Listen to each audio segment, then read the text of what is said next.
क्या आप मोनिका हो? हाँ, मैं आपकी क्या मदद कर सकती हूँ? मेरा नाम इंस्पेक्टर राठौर है। मैं यहाँ रिचा मर्डर केस के सिलसिले में आया हूँ। मगर मैं तो कुछ भी नहीं जानती।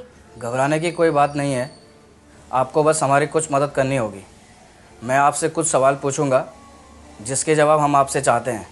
जहाँ तक हमारी जानकारी है, आप और रिचा एक ही ऑफिस में काम करते थे?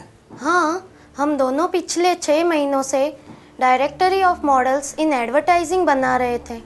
हाँ ठीक है, रिचा के बारे में जो कुछ भी जानती हो वो बताओ। रिचा चंडीगढ़ से थी। मुंबई में आने के बाद वो हमारी ऑफिस में काम करने लगी। उसी दौरान उसे अली से प्यार हो गया, मगर वो दोनों कुछ ही दिनों में बिछड़ गए। इस वजह से वो बहुत उदास थी और 1 साल के लिए चंडीगढ़ चली गई। पर ये सब मेरे कंपनी में जुड़ने से पहले हुआ। क्या अली और रिचा उसके बाद कभी मिले? वो तो मुझे कुछ पता नहीं, लेकिन हाँ, अली एक बार रिचा से मिलने हमारी ऑफिस में आया था और रिचा उसी समय एक क्लाइंट से मिलने गई थी और वहाँ से लेट आने वाली थी। तुम्हें कैसे पता कि वो अली था? मैंने उससे उसका नाम पूछा था और मुझे यह भी याद है कि वह बोल रहा था कि वह उसका पुराना दोस्त है और कुछ पुरानी बातें सुलझाने के लिए वह आया है। उसके बाद अली ऑफिस से निकल गया या वहीं रुका रहा?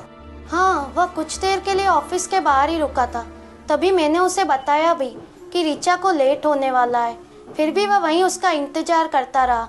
मगर मुझे ऐसा लगता है कि रिचा अली से नहीं मिल पाई क्योंकि वह उस दिन लेट आई थी और जैसे ही मैंने उसे अली के बारे में बताया तब वह घबरा उठी। घबराई?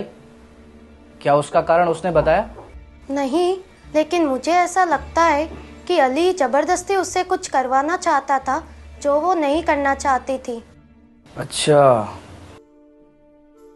क्या उसकी जिंदगी में ऐसा कोई था जिसके साथ वो खुलकर बात करती थी? हाँ, विभूति जी के साथ वो बहुत खुलकर बातें करती थी और उनका बहुत रिस्पेक्ट भी करती थी। मगर जहाँ तक मैं जानती हूँ, उन दोनों के बीच में तन्हाई बुक की वजह से झगड़ा चल रहा था। ये सब हमें पता है और ये रिचा के मर्डर की वजह हो सकती है। क्या तुम्हें लगता है विभूति ऐसी बुक लिख सकता है और वही उस बुक का असली लेखक है? वो तो मैं नहीं जानती, लेकिन हाँ, विभूति जी एक बार हमारी ऑफिस में आए थे रिचा से मिलने और उस बुक के बारे में बातचीत करने। क्या तुमने उनकी बातें सुनी? नहीं, वह दोनों अकेले में बातें करना चाहते थे, इसलिए वह हमारी ऑफिस के कैफेटेरिया में चले गए और वहाँ उन दोनों ने 1 घंटे तक बातचीत की। विभूति जी को देखकर क्या लग रहा था? वह कुछ परेशान लग रहे थे और ऐसा लग रहा था कि उन्हें वह परेशानी उसी दिन दूर करनी थी। हाँ, और एक बात, वह उसी दिन वहाँ आए थे जिस दिन रिचा का मर्डर हुआ था। ठीक है, हमें आपकी वापस ज़रूरत पड़ी तो हम आपको फिर से तकलीफ देंगे। ठीक है। बेटा, आपका नाम क्या है? रेमो। क्या तुम विभूति अंकल को जानते हो? हाँ, उनकी बेटी बुलबुल और मैं एक ही क्लास में पढ़ते हैं और वह मेरी अच्छी दोस्त भी है। क्या तुम बुलबुल की बर्थडे पार्टी में गए थे? हाँ, मैं गया था ना। क्या विभूति अंकल पार्टी में थे? हाँ, अंकल हमारे साथ पार्टी में ही थे। तुम उस पार्टी में कितनी देर तक थे? मैं कुछ 9 बजे गया था और बहुत देर तक था। पर कितनी बजे तक? शायद 11:30 तक। क्या विभूति अंकल उस वक्त भी तुम लोगों के साथ थे? हाँ, हमने बहुत मजे किए। क्या 11:30 के बाद विभूति अंकल कहीं बाहर गए थे? मुझे क्या पता, मैं तो घर जाकर सो गया। रिचा का मर्डर 1:30 बजे हुआ।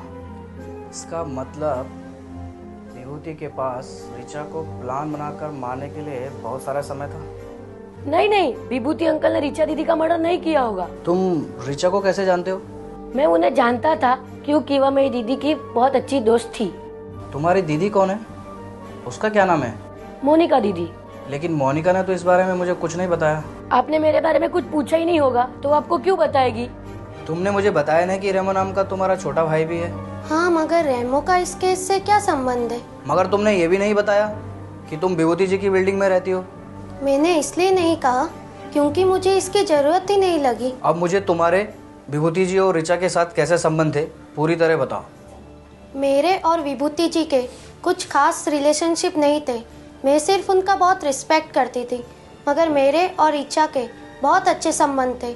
हम दोनों ऑफिस में बहुत सारी बातें किया करते थे। और ऑफिस के बाहर? हम दोनों साथ में एक्टिंग ऑडिशन देने के लिए जाते थे।